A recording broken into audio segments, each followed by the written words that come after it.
Desde Canadá en español, llega la información que te conecta con tu comunidad. Esto es RCE Noticias, actualidad, análisis y los hechos más relevantes en un solo lugar.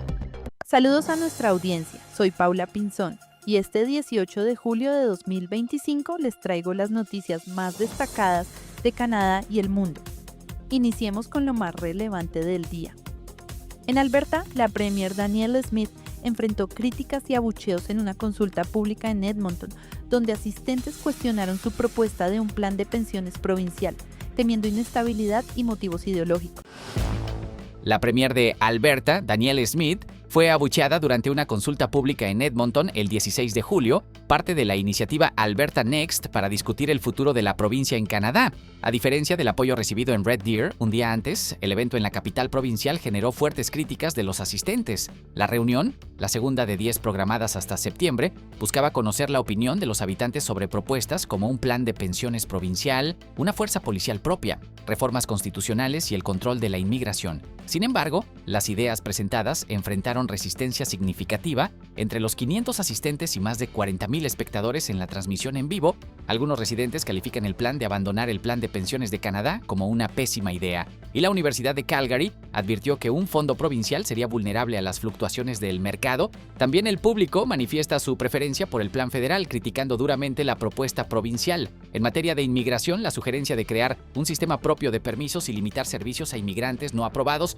también generó rechazo. La Universidad McEwan cuestionó por qué no se priorizan políticas para abordar la escasez de viviendas asequibles en lugar de atacar a los inmigrantes. Smith respondió que busca equilibrar la llegada de nuevos residentes con la capacidad de la provincia para integrarlos. Por su parte, el líder del nuevo Partido Democrático, Naheed Nenshi, calificó la consulta como una farsa, acusando al gobierno de usar datos poco fiables para justificar sus propuestas e instó a Smith a enfocarse en mejorar la atención médica en lugar de promover iniciativas divisivas. A pesar de las críticas, una votación a mano alzada mostró apoyo mayoritario a un plan de pensiones provincial y a una fuerza policial propia. Algunos asistentes abogaron por la separación de Alberta, aunque fueron menos que en Red Deer. Otras consultas están programadas en Fort McMurray, Lloydminster, Medicine Hat, Lethbridge, Airdrie, Grand Prairie y Calgary. En un caso inquietante, un expiloto fue acusado de secuestrar un avión en Vancouver por motivos ideológicos, generando una respuesta inmediata de las autoridades y una investigación en curso. Shahir Kasim, un hombre de 39 años, enfrenta cargos por secuestrar un avión Cessna 172 tras amenazar a un instructor de vuelo en el Aeropuerto Internacional de Victoria. El incidente ocurrió el 15 de julio, cuando el sospechoso voló al Aeropuerto Internacional de Vancouver, interrumpiendo operaciones durante 39 minutos y desviando 9 vuelos. La Real Policía Montada de Canadá informó que Kasim actuó con un motivo ideológico para alterar el espacio aéreo. Alrededor de la 1 de la tarde, el expiloto, no afiliado al Victoria Flying Club, tomó el control de la aeronave y sobrevoló el Aeropuerto Internacional de Vancouver a 500 pies de altura. Un controlador de tráfico aéreo alertó sobre una posible protesta según grabaciones obtenidas. En este contexto, el Comando de Defensa Aeroespacial de América del Norte desplegó cazas F-15 y preparó aviones F-18, pero el Cessna aterrizó a la 1:45 de la tarde sin intervención militar. Kasim fue arrestado de inmediato. Un perfil de Facebook con su nombre, registrado como expiloto comercial de Victoria, publicó un día antes que era un mensajero de Alá para combatir el cambio climático, aunque la Real Policía Montada de Canadá no ha confirmado este motivo. El acusado enfrenta un cargo de secuestro aéreo, considerado un delito terrorista bajo el Código Penal de Canadá. Permanece bajo custodia para una evaluación de aptitud procesal y comparecerá en corte el 22 de julio. Asimismo, Colin Williamson, presidente del Victoria Flying Club, describió el suceso como excepcional en los 80 años de historia del club. El premier de Columbia Británica, David Eby, destacó la respuesta coordinada que evitó pérdidas humanas y mayores disrupciones. En seguridad pública, un estudio alerta sobre el aumento de lesiones por el uso de monopatines eléctricos en Canadá, instando a reforzar regulaciones y medidas de prevención. Un informe del Instituto Canadiense de Información en Salud revela un aumento del 32% en las lesiones relacionadas con monopatines eléctricos entre abril de 2023 y marzo de 2024. Cerca de 1,000 personas requirieron atención hospitalaria en Canadá, de las cuales la mitad fueron casos vinculados a estos vehículos. Hombres de entre 18 y 64 años representaron la mayoría de las visitas hospitalarias. Sin embargo, los médicos de emergencia reportan un número creciente de menores afectados, especialmente niños de 10 a 14 años. Un caso destacado involucró a un joven de 14 años en Toronto, quien sufrió una hemorragia cerebral tras un accidente y fue trasladado a un centro de trauma. En este contexto, especialistas advierten que los monopatines eléctricos no son juguetes.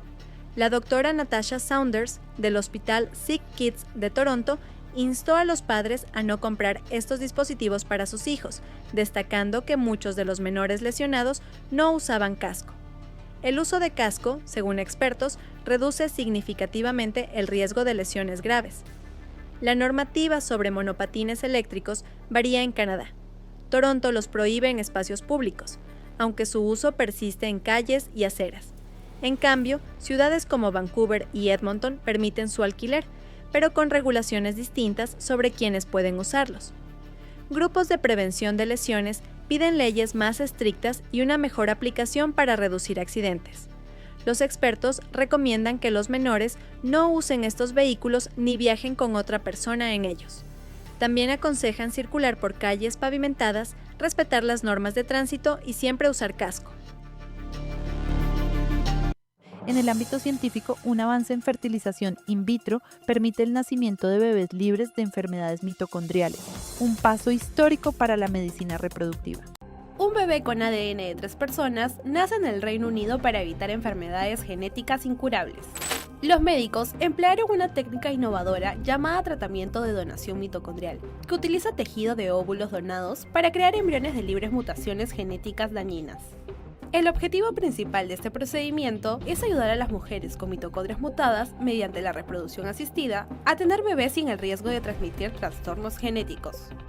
La concepción natural suele ser una incertidumbre para las madres, ya que algunos bebés pueden nacer sanos porque heredan solo una pequeña proporción de las mitocondrias mutadas, pero otros pueden recibir mucho más y desarrollar enfermedades graves, progresivas y a menudo mortales. Aproximadamente 1 de cada 6.000 neonatos se ven afectados por alteraciones mitocondriales. Aunque hay ADN de una donante, el 99,8% de la genética del recién nacido procede de la madre y el padre, debido a que los embriones combinan el esperma y el óvulo de los padres biológicos con diminutas estructuras similares a bacterias llamadas mitocondrias de la célula ovárica de la contribuyente. Hasta ahora se ha probado al menos 30 procedimientos similares. A pesar de que esta técnica ha sido objeto de controversia en algunos círculos, los expertos de la salud y ética argumentan que se puede brindar una solución segura y efectiva para mujeres que encuentran la difícil elección de tener un hijo o no por el temor de transmitirles una enfermedad genética grave.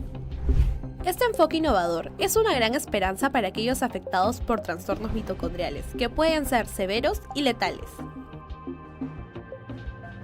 El dato de hoy, el 18 de julio de 1926, se fundó el Festival de Música de Stratford en Ontario, un evento que ha enriquecido la escena artística canadiense por casi un siglo. En nuestra sección de cultura general, examinamos cómo los menores están cayendo en adicciones digitales, un fenómeno que preocupa a expertos por su impacto en la salud mental y el desarrollo. Noticias Paralelas. Un podcast de la agencia EFE. Si tienes un hijo menor, seguro que este tema te va a interesar y mucho. Y si no lo tienes, también, porque es un tema de suma actualidad. En este podcast hablamos de las adicciones digitales que empiezan cada vez antes. Si escuchas, te lo cuento. Los expertos advierten de que el consumo digital que hacemos es cada vez más peligroso y adictivo. Y si hablamos de menores de edad, el asunto se torna cada vez más grave. Se han llegado a categorizar hasta una treintena de patrones adictivos en Internet que buscan manipular las acciones y decisiones de los usuarios, según un informe de la Agencia de Protección de Datos. Su directora Mar España pone la alerta sobre la mesa. Familia que tenga un menor con esa adicción provocada por los patrones adictivos va a tener que pagar 3.000 de media al mes para poder ayudar a que su hijo se cure. Y una adicción es una enfermedad que se queda de por vida, aunque puedas estar limpio en cuanto al consumo. Y es que el modelo de negocio de muchos proveedores de servicios y productos que están en Internet se basa en la publicidad. Hablamos de redes sociales, plataformas de vídeo, música, de contenido para adultos, juegos, entornos de aprendizaje o aplicaciones de salud y bienestar. El scroll infinito, los juegos con cita o recompensas, las capturas de atención con reproducciones automáticas, el uso del lenguaje persuasivo y las microinterrupciones son algunas de las acciones que generan adicción. Otras persiguen la personalización o generar sensaciones de escasez, aprobación social, urgencia, culpa y el miedo a perderse algo. Y el consumo digital precoz y excesivo está dañando la salud de los menores, con daños irreversibles, insiste este organismo. Por eso, la necesidad de legislar y que las comunidades autónomas implanten tratamientos de adicciones sin sustancia, que sería este caso. Insisto y vuelvo a pedir una vez más un pacto de Estado para que todas las fuerzas políticas se unan con consenso para poder trabajar despolitizando este tema y dándole prioridad, porque nos estamos jugando la salud física, emocional y mental de toda la población, pero especialmente de la gente joven. Si yo empiezo a engancharme con estos patrones adictivos a un videojuego con 8 años, voy a ser ya una consumidora compulsiva, una adicta a ese juego. Está en riesgo la salud de toda la población y estamos jugando con los patrones de comportamiento de la vida adulta, advierte la responsable. Cada vez más se observan enfermedades graves desde muy temprana edad, por eso es urgente tomar medidas cuanto antes. Vivimos en un país en paz. Lo que más está dañando ahora mismo, la salud de los menores, es ese consumo digital y es el problema de convivencia más grave, que tenga una familia, que no tenga otro tipo de problemas socioeconómicos. Y esta generación está teniendo unos daños que son irreversibles en salud física y mental. Pongo un ejemplo. Nos dicen los médicos, los oftalmólogos, antes los problemas de miopía en un niño eran solo por problemas genéticos. Ahora mismo está habiendo problemas de miopía en niños y niños de 4 años con signos de autismo.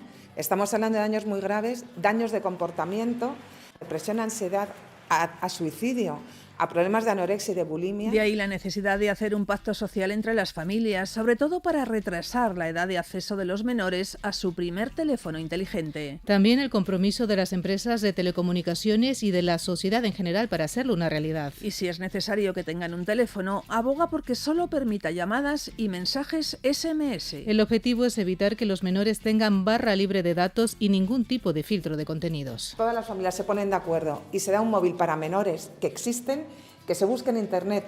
Existe la industria de telefonía y las empresas proveedoras de los móviles los tienen. Y pido también al sector de las telecomunicaciones que ofrezcan en la primera tarifa de mi primer móvil, que ofrezcan de entrada y desde el diseño este tipo de móviles a las familias. Ya existen reclamaciones contra el uso de estos patrones en Internet y la Agencia de Protección de Datos será beligerante, dice, para exigir que la industria de Internet cumpla con sus obligaciones. El informe añade que los patrones ya identificados evolucionarán en el futuro, por lo que es necesario seguir desarrollando este tipo de revisiones. Es la primera vez desde la Segunda Guerra Mundial que el coeficiente intelectual está bajando. Eso no había pasado antes. ¿Qué estamos haciendo? Tomemos medidas.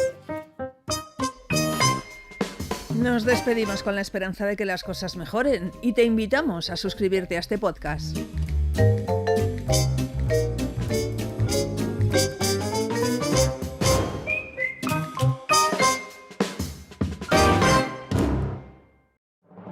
Y así llegamos al cierre de nuestra edición de hoy.